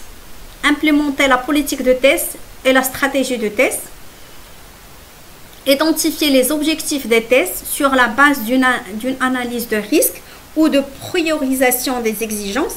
Déterminer les ressources personnelles environnement, c'est ce qu'on a dit, combien de personnes vont travailler, pour quel type de test, test unitaire, test d'intégration, test d'acceptance, l'environnement aussi, pour combien de temps, planifier la tâche de conception de test, définition de la gestion des défauts, définir le dispositif pour suivre l'avancement de test, d'accord? Effectivement, on aura toujours un document qu'on a déjà les cas des tests, les cas qu'on a effectués, les résultats qu'on doit avoir. Comme ça, on aura déjà une visibilité par rapport à ce qui se passe. Fournir plan de test à jour. D'accord. Analyse et conception des tests. Déterminer l'objectif de test. Déterminer l'objet de test. Normalement, l'objectif de test, c'est quoi? Avoir une application fonctionne. Par exemple, on va le tester pour combien de personnes, saturation, est-ce qu'il doit fonctionner 24 heures sur 24, pour combien de jours dans la semaine, est-ce qu'il y aura une journée de sauvegarde, de restauration, de maintenance, tout ça, tous ces détails sont mentionnés ici. Déterminer l'objet de test, qu'est-ce qu'on va tester, identifier les données et les conditions de test, d'accord? Concevoir, là on fait les tests fournisseurs, par exemple sur un système qui est très sensible, on fait les tests sur un pré-prod, comme ça on ne va pas impacter la production. Concevoir l'initialisation de l'environnement de test, là aussi on doit avoir un environnement de test. Conception de cas de test avec des étapes de test. Effectivement, les cas de test ils sont essentiels pour chaque test. Normalement, on ne peut pas tester au hasard. Normalement, on doit établir des cas de test, un plan de test pour qu'on sera tous ça bien détaillé. D'accord. Par la suite, implémentation, exécution des tests. Procédure de test. Un document spécifiant la séquence d'action pour l'exécution d'un test connu sous le terme script du test. Normalement, ces définitions ils sont mentionnées sur le glossaire de CFTL. Qui sont censés tout ce qui est qualité logicielle. Suite de tests, un ensemble de plusieurs cas de test. D'accord, s'il vous plaît, normalement, au fur et à mesure, vous devez être familiarisé avec ces mots. D'accord, lorsqu'on dit un cas de test, suite de test, plan de test, procédure de test, normalement, vous ne devez pas confronter ça, parce que sinon, au niveau des questions, ça peut que ça peut que vous aurez les mêmes mots, ces mots qui se répètent, vous aurez au niveau de test. Test de confirmation. Test qui exécute des cas de test qui ont été en échec la dernière fois. D'accord? On a fait les tests, on a trouvé qu'il y a des anomalies. Ils ont été fixés par le développeur, mais on doit à nouveau les tester pour s'assurer est-ce qu'effectivement on n'est pas à nouveau dans une situation de blocage. Tests de non-régression, les TNR, ils sont des tests d'un système préalablement testé après une modification pour assurer qu'il n'y a pas de défaut ou on était nouvellement introduit. C'est-à-dire, ça, les tests de non-régression, je l'ai utilisé, je travaille avec eux, ou avec les TNR au niveau des évolutions. C'est-à-dire, on a une application 2.0, par la suite on passe à l'application 2.1, c'est-à-dire le 2.0, il doit aussi fonctionner au 2.1 avec d'autres fonctionnalités. C'est-à-dire, on teste tout ce qui était censé fonctionner au niveau de la version 2.0. Je répète, au niveau d'une évolution, ce qui était censé fonctionner à la version précédente, on le teste au niveau de test de non-régression et aussi on teste de plus l'évolution qu'on a rajouté de plus. Implémentation et exécution de tests. Termes selon le glossaire, critères de sortie. L'ensemble des conditions génériques et spécifiques convenues avec les responsables pour terminer officiellement un processus. D'accord? Rapport de synthèse de test. Un document synthésant les activités et les tests les résultats de test. Là, on le fait parfois un fichier Excel, les documents selon la société. Toujours, on a des cas de test avec le résultat attendu, avec le résultat obtenu. Toujours, on doit avoir de reporting pour avoir une visibilité sur ce qu'on a testé, qu'est-ce qu'on a constaté comme anomalie. Et là, au niveau de clôture de test, testware. Tous les utilisateurs, les utilitaires et logiciels d'application utilisés conjointement pour planifier, concevoir et exécuter les tests, la documentation, les scripts, les entrées, les résultats attendus, les bases de données. Cette étape est pour but de vérifier les livrables, clôturer les rapports ou créer des demandes des évolutions, fournir les testware à l'organisation qui se charge de la maintenance. D'accord? Normalement, c'est clair. Clôture de test, c'est tout ce qu'on a fait, les cas de test, les résultats, le reporting. Et c'est pour ça, c'est juste pour vérifier ce qu'on va livrer et ce qui correspond bien aux besoins du client. Clôturer les rapports pour demander des évolutions, c'est bon, on a constaté que cette application fonctionne, mais normalement, on a constaté qu'il y a des bugs, mais qui n'impactent pas la production, mais ils sont censés corriger à la nouvelle version, c'est-à-dire à la nouvelle évolution. Fournir les testeurs à l'organisation qui se charge de la maintenance. Effectivement, si on a constaté qu'il y a des bugs, c'est l'équipe qui font la maintenance qui vont s'occuper de ça. D'accord. Normalement, là c'est bon, tout est clair par rapport au processus de test fondamental. On a parlé, je vais juste vous donner une idée globale. C'est la planification, juste de planification ou clôture. On fait la planification, analyse, conception, implémentation et exécution, évaluation et reporting et par la suite la clôture. Là, j'espère bien que ce cours a été clair pour vous. Si vous avez des questions, n'hésitez pas à le laisser aux commentaires. Je réponds à vos questions. Si vous avez aimé la vidéo, n'hésitez pas de la liker, partager avec vos amis. Prochaine vidéo, ce sera pour la psychologie des tests. Comme ça, on avance au niveau de la formation STQB. Je vous remercie beaucoup et bonne fin de journée. Bonjour, avec moi Esma. Je suis ingénieure au niveau des tests et validation. Je suis très passionnée par tout ce qui est qualité logicielle, tout ce qui est en relation avec les tests. Et là, aujourd'hui, on poursuit toujours la formation STQB. Et la dernière fois, on était sur l'étape de la psychologie du test. Aujourd'hui, on va parler de la psychologie du test, c'est-à-dire c'est quoi les principes, pour quel but. Normalement, on doit parler au niveau de la psychologie de test. Normalement, la psychologie de test, c'est toujours on parle, c'est pour garder un bon relationnel entre les développeurs et les équipes de développement. Normalement, c'est pour améliorer la collaboration entre testeurs et développeurs dans une équipe agile. C'est-à-dire, normalement, le testeur il doit se mettre à la place du développeur, et aussi le développeur il doit se mettre à la place du testeur. Si le testeur, à chaque fois, il fait des remontées ou équipe développement pour des cas de test qui a constaté que le résultat obtenu ne correspond pas au résultat qu'il doit avoir, et là, normalement, il doit mentionner un commentaire sans juger les compétences des développeurs. Et aussi, le développeur il doit comprendre, on a mentionné que ça ne fonctionne pas, c'est pour le bien de la livraison et aussi pour qu'il corresponde parfaitement aux besoins du client final. D'accord. Normalement, là, là, j'ai eu une description de Monsieur Lagristi. Il parle de tout ce qui est, vous pouvez sur internet trouver des documentations, il parle de tout ce qui est méthode agile, le bon fonctionnement et tout ça. Et là, j'ai bien apprécié des parties où il parle de la collaboration et tout ça. Quand nous introduisons de l'agilité dans des organisations, c'est souvent la communauté des testeurs qui ressent fortement le changement. Après un bug découvert en production, les testeurs sont la cible facile et font souvent l'objet du reproche. Les cellules de test ont donc mis en place des processus lourds avec des étapes d'approbation pour se protéger de ce qui risque d'arriver plus tard.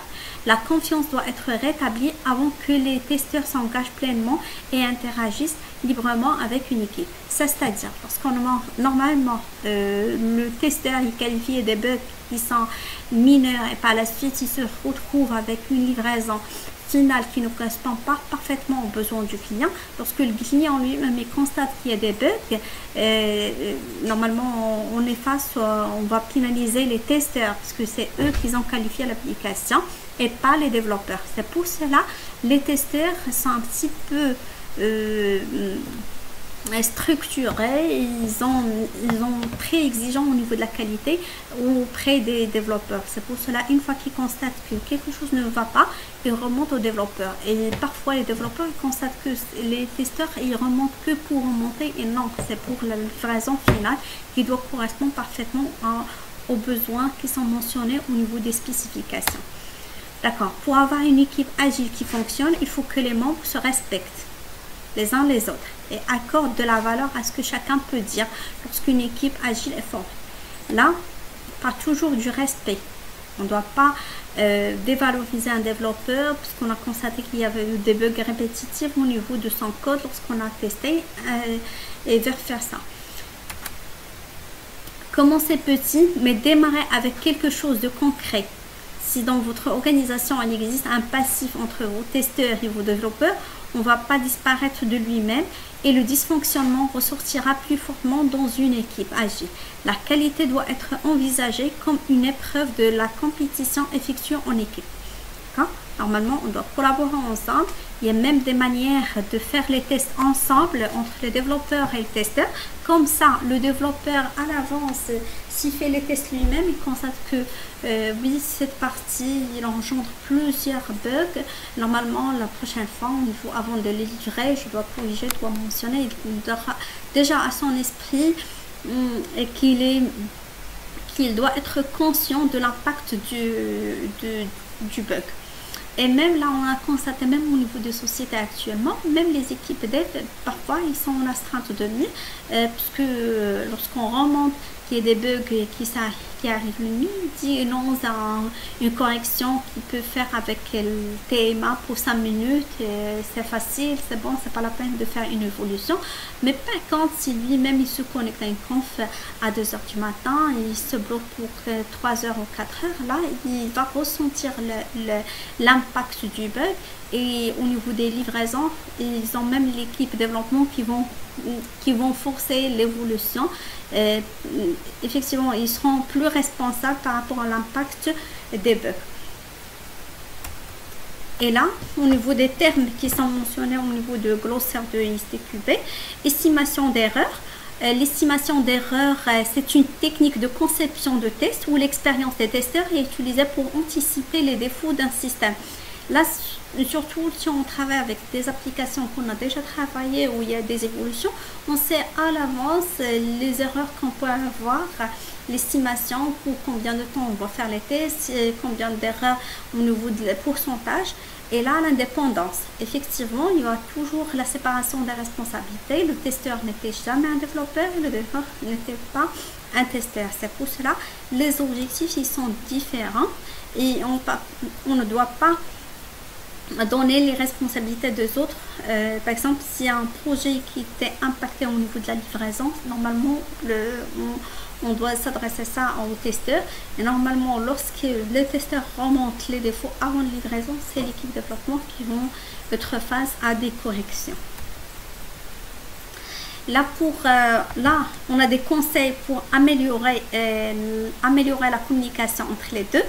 Et normalement, on doit avoir une collaboration que avoir des conflits. Pourquoi vous nous remontez assez des cas de tests qui ne fonctionnent pas, vous remontez que pour remonter. Les testeurs parfois ils mentionnent des commentaires qui jugent les compétences du développeur et là on est toujours en conflit. Normalement on doit avoir la communication en collaboration. C'est le but final, c'est de livrer une application, un projet avec une bonne qualité.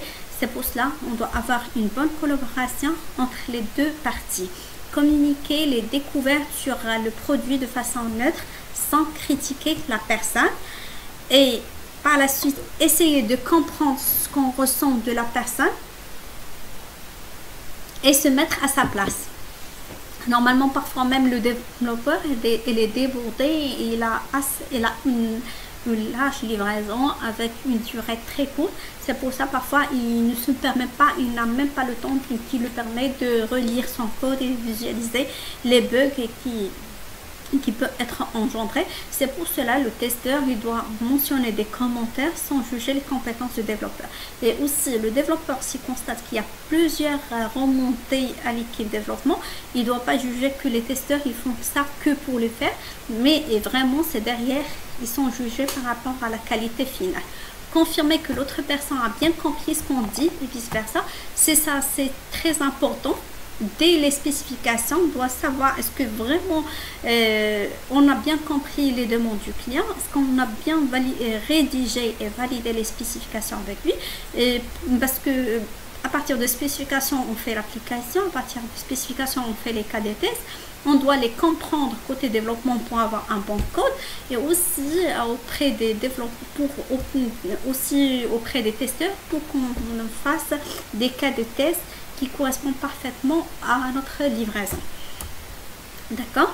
Et là, on parle aussi on apprend davantage ensemble sur les besoins du client, construire des scénarios ensemble et les tests d'acceptance. Les tests d'acceptance normalement c'est au niveau des tests de fonctionnels, les tests de validation. C'est pour savoir les tests que le client final peut les faire. C'est pour avoir validé et verrouillé tous les points. Et normalement on doit créer des tests unitaires ensemble, des tests du code pour valider avec le développeur est-ce que son code fonctionne et déjà pour qu'il fasse attention si par exemple des cas qui se répètent, la prochaine fois il dit ah c'est bon là je l'ai testé et normalement je dois faire ça et ça sans avoir des bugs au niveau de livraison. Privilégier le dialogue concernant la qualité et le don par rapport aux outils et aux processus. Mettre en place des peer test programming. Ça, le peer test programming, ça marche très bien entre les développeurs et les testeurs. C'est-à-dire, on fait des tests ensemble. Un testeur et un développeur, ils font les tests ensemble. Comme ça, on sait déjà à l'avance. Le testeur, il se met à la place du développeur. Le développeur, il se met à la place du testeur. Il y aura toujours une collaboration, un dialogue, un échange. Et là, on sait très bien la culture d'un développeur, la culture d'un testeur. Installer, apprendre à utiliser les outils de chacun. Et là, ça c'est aussi très recommandé. Déjà, le développeur il doit savoir avec quels outils utilise le testeur. Est-ce que correspond parfaitement à son code et tout ça, et vice versa. Aussi le testeur il doit savoir avec quel outil, ça c'est obligatoire pour le testeur, il doit savoir aussi avec quel logiciel a travaillé le développeur et tout ça. Aussi, c'est installer, apprendre à utiliser les outils de chacun. Participer ensemble à des hackathons.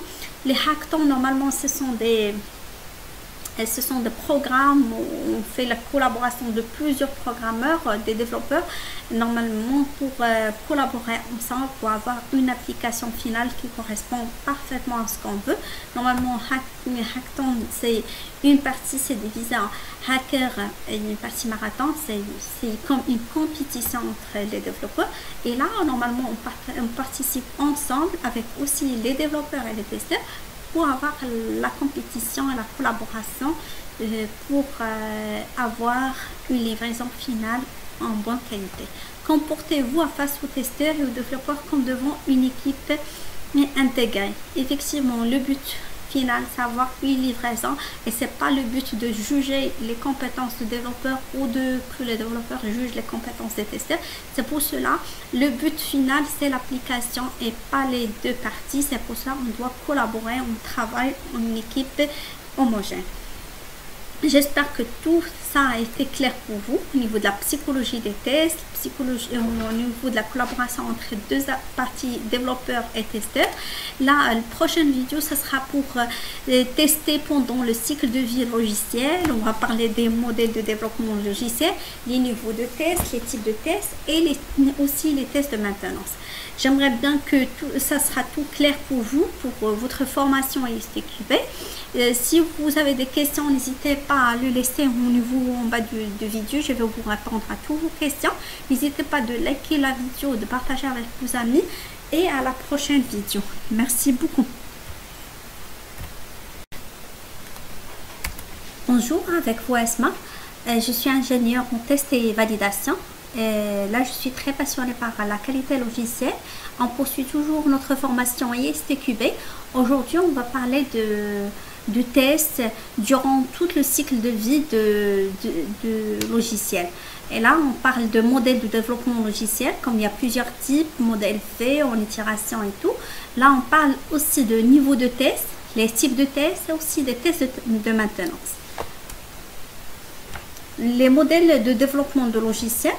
Là, normalement, comme vous voyez, il y a plusieurs types de modèles de développement. Chaque société, à l'avance, avant qu'il commence un projet, il choisit déjà avec quel modèle il va faire le développement de l'application ou de logiciel. S'il y a une évolution, on sait très bien avec quel modèle parce qu'on continue toujours le développement initial de l'application. Pour cela, il y a plusieurs modèles. Le modèle en fait, normalement, on collecte les données au niveau d'analyse des exigences. On fait la collection des informations et exigences. On fait une réunion avec le client pour la rédaction des spécifications. Déjà, on valide avec le client qu'est-ce qu'il veut, pour combien de temps, capacité, combien d'utilisateurs va utiliser l'application. Toutes les questions techniques et fonctionnelles pour mieux avoir la conception de l'application et pour avoir un bon résultat à la fin. Par la suite, normalement, les analyses des exigences. Vous voyez, là, chaque étape, il correspond à un type de test. Type d'acceptation utilisateur ou les tests d'acceptance. Là, par la suite, une fois qu'on a les informations, on a les spécifications, on passe à la conception fonctionnelle du système. Là, on peut savoir, par exemple, avec quel type de modélisation. On fait tout ce qui est fonctionnel, par exemple le design et tout. Et par la suite, on parle à la conception technique du système. La conception technique, là, on fait le choix technique de logiciel. Par exemple en Java ou PHP, avec quelle base de données, est-ce que c'est SQL Server ou est-ce que Oracle, est-ce que c'est quel système d'exploitation qui va être adapté à l'application pour cette application, il va utiliser pour quel univers, le type de sécurité et tout ça. Et combien de personnes il va être se connecter, l'application est-ce qu'il va être utilisé 24 heures sur 24, quel jour il va être capable, on a la possibilité de faire la maintenance quelle journée, Et tous ces détails, on a la possibilité de mentionner au niveau de tout ce qui est charge technique. Et là, par la suite, on fait la conception des composants. Les conceptions des composants, c'est des briques de code. Comme ça, on sait avant de commencer le développement. Et là, par la suite, on a le développement final de l'application. Là, la conception des composants, là, ça correspond avec des tests de composants où on dit toujours que ce sont des tests unitaires. Les tests unitaires, on fait normalement les tests du code. On fait parfois la lecture du code, la relecture de code. C'est juste pour savoir est-ce que déjà on n'a pas de fautes au niveau du code. Est-ce qu'il est bien, est-ce qu'il correspond bien à la charte ou ce qu'on a mentionné au début. Est-ce qu'il y a, par exemple, il contient des commentaires explicatifs qui expliquent à quoi sert ce code. C'est normalement pour développer l'application et pour donner aussi une continuité. On ne sait jamais est-ce que le développeur va travailler toujours avec la société ou est-ce qu'il va changer. C'est pour cela, pour qu'on donne une continuité, pour que d'autres personnes, d'autres développeurs, ils peuvent travailler avec ce code. C'est pour ça qu'on lui donne, il doit être lisible pour toute personne qui peut travailler à ce projet. Par la suite, on fait les tests d'intégration. Les tests d'intégration, normalement, les tests unitaires, c'est des petites parties du code.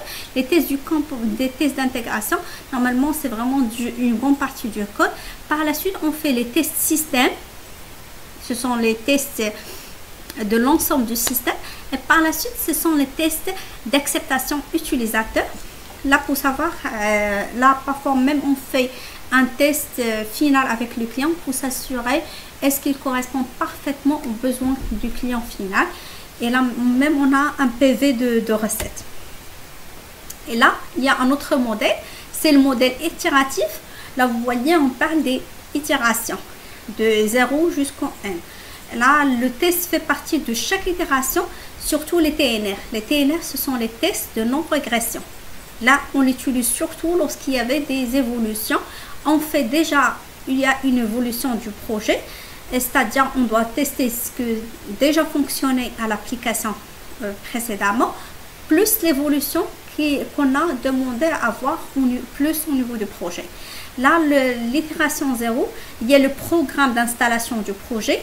Itération 1, les suivantes, c'est planifier, développement du test et test. Par la suite, on va répéter pour plusieurs fois. À chaque itération, il y a toujours du développement, il y aura toujours du test. Chaque étape du développement correspond bien du test. Et là, jusqu'à la dernière étape où il y a livraison du produit. Normalement, là maintenant, c'est plus utilisé parce que comme on passe à une étape à une autre, on est sûr que l'étape précédente fonctionne comme on veut. Et aussi parce que actuellement les projets ils sont décomposés ou découpés à plusieurs parties. Et pour avoir quelque chose de concret, on a le projet divisé en plusieurs parties. Chaque partie, une fois qu'on complète le projet, le développement, on fait le test. Par la suite, si le test correspond bien à nos besoins, on fait le déploiement. Comme ça, on a le fruit de ce qu'on fait. On ne fait pas une application très vague pendant des années avec un test et on ne va pas la livrer pour plus d'années de développement. C'est pour cela qu'on part avec des parties de l'application, et une partie de développement, des parties qui ont été bien testées, déployées. Et là, on a déjà une visibilité, ça correspond ou pas à ce qu'on veut. Et à chaque évolution, à chaque itération suivante, il y a une évolution. C'est le demande, le changement, l'utilisateur veut quelque chose de plus. C'est pour cela qu'il y aura toujours des évolutions. Les niveaux de tests, normalement, il y a des tests de composants qu'on a dit, ou les tests unitaires. Par la suite, il suit des tests d'intégration, les tests système et les tests d'acceptation. On parle de chacun. Normalement, test composants, c'est le test unitaire, souvent réalisé par des développeurs. L'objectif, normalement, c'est de tester des composants testables séparément, trouver les défauts dans le code. Normalement, il faut toujours tester très tôt pour corriger rapidement. C'est pour cela, à chaque étape du code, on fait les tests, trouver les défauts du code. Normalement, on fait appel à des bouchons et des pilotes. Bouchon, c'est implémentation d'un composant logiciel pour tester un autre composant. Et la partie pilote, c'est un composant logiciel ou un outil de test qui remplace un composant qui contrôle ou appelle le composant qu'on souhaite tester. D'accord. Par la suite, on parle maintenant de tests d'intégration. Là, vous voyez, on parle ici des composants. Et là, c'est les tests de composants, une test unitaire. Là, en deuxième étape, normalement, on a plusieurs composants qui sont déjà en communication les uns aux autres, normalement des interfaces, des interactions entre les composants. Et c'est pour cela on passe à la deuxième étape, c'est les tests d'intégration. Ce sont des tests effectués pour montrer des défauts dans les interfaces, interactions de composants, communication technique entre les applications, quelques éléments pour l'exploitabilité ou de sécurité. D'accord?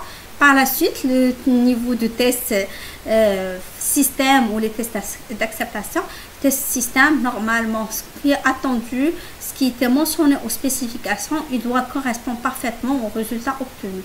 Tester le comportement du système complet en faisant comme on est le client final. Les tests d'acceptation, c'est tests formels en rapport avec les besoins, exigences et les processus métiers conduits pour déterminer si un système satisfait ou non aux critères d'acceptation. Normalement, ça, on le fait à la dernière étape. On fait à la totalité de l'application. Par exemple, une application, par exemple, on dit n'importe quoi, par exemple, on a fait une application monétique. On peut savoir est-ce que, par exemple, l'interface est simple comme on a demandé. Est-ce que le client a la possibilité de se connecter? Lorsqu'il identifie son identifiant, son mot de passe, il passe à une autre interface. Est-ce qu'il a bien son solde correctement? Lorsqu'il passe des achats, est-ce que ça fonctionne? Tous ces détails, on peut l'avoir lorsqu'on fait les tests d'acceptation. Et là, il y a deux types, normalement test alpha et test bêta. Le test alpha, test opérationnel, simulé par des utilisateurs ou des clients potentiels ou par une équipe de test sur le site de développement. Normalement, on peut même le faire sur la salle test ou même les sites où on a fait le développement. Et les tests bêta, normalement, on les fait en externe. On fait appel à des utilisateurs ou des clients potentiels sur un site externe afin d'obtenir des infos de retour du marché. Le test alpha, on le dit test d'acceptation interne. Et le test bêta, normalement, c'est test d'acceptation externe. D'accord. Là, on parle des types de tests. Il y a des tests fonctionnels, tests non fonctionnels, tests structurels, les tests de confirmation et de régression. Les tests fonctionnels, normalement, ils sont basés par rapport à ce qui est mentionné au niveau des specs. Normalement, ce qui est mentionné au niveau de cahier de charge. Les tests non fonctionnels, on l'utilise lorsqu'il y a une évolution. On a déjà effectué ces tests non fonctionnels à l'évolution précédente. Ce n'est pas la peine qu'ils soient être mentionnés aux spécifications, au spec de l'évolution, mais on doit toujours les faire. Par exemple, les TNR, les tests de non-régression, les tests que l'expert ou test constate qu'on doit l'avoir obligatoirement pour cette évolution. Les tests boîte noire, on n'est pas censé de savoir tout ce qu'on a dedans, mais on fait les tests. Par exemple, on fait le test d'un site web sans savoir les interactions derrière l'écran qu'on a, l'interface qu'on a, on fait les tests. Les tests, c'est une boîte blanche. Normalement, on fait le test dedans. Là, c'est le développeur qui peut faire, par exemple, pour savoir, par exemple, au niveau des tests des composants, les tests d'intégration. Et là, il y a des tests structurels, se basent sur l'architecture du système. Et il y a les tests de confirmation. C'est juste les tests de confirmation, on le fait, par exemple, si on a déjà constaté qu'il y avait un bug, on a fait la correction. Et là, toujours, même si le développeur nous a dit qu'il a fait la correction, on doit toujours faire le test. Là, il s'appelle le test de confirmation. Test effectué après la détection d'un problème. Et les tests de non-régression, tests vérifier que les corrections ou modifications n'ont pas eu d'impact. Les tests de non-régression utilisent lorsque, par exemple, on a une application par exemple 1.0, il passe à 2.0. Le 2.0 doit avoir toutes les fonctionnalités de 1.0 avec d'autres fonctionnalités nouvelles. Mais les anciennes fonctionnalités, ils doivent fonctionner parfaitement. C'est pour cela qu'on fait les tests de non-régression. Et là, par la suite, il y a les tests de maintenance. Là, on parlait. Normalement, ce sont des tests de modification d'un système opérationnel ou de l'impact d'une modification d'environnement, système d'exploitation, base de données, migration de données, logiciel interfacé sur un système opérationnel. Là, normalement, on parle toujours de tests de maintenance. Ça, c'est le test qu'on fait au quotidien. Lorsqu'il y a des évolutions, on a passé à une autre version ou à chaque fois, mais toujours on doit faire des maintenances pour savoir, les tests de maintenance pour savoir est-ce que le système d'exploitation est capable ou apte à gérer cette application, la base de données est bien configurée, capable de gérer assez d'informations. Aussi au niveau de migration de données, si on passe d'un système à un autre, par exemple on était sur un système, par exemple Windows, on passe par exemple à Unix, est-ce que la migration de données n'a pas impacté les données qu'on a, le cryptage, tout ça, sécurité des informations, les privilèges pour les utilisateurs, tout ça on fait au niveau des tests de maintenance. Merci beaucoup. Si vous avez des questions, n'hésitez pas à les mentionner en bas de la vidéo. Je vais vous répondre à vos questions. Normalement, si vous avez aimé la vidéo, n'hésitez pas de s'abonner à ma chaîne Qualité Logicielle et de partager avec vos amis. Merci beaucoup et à la prochaine.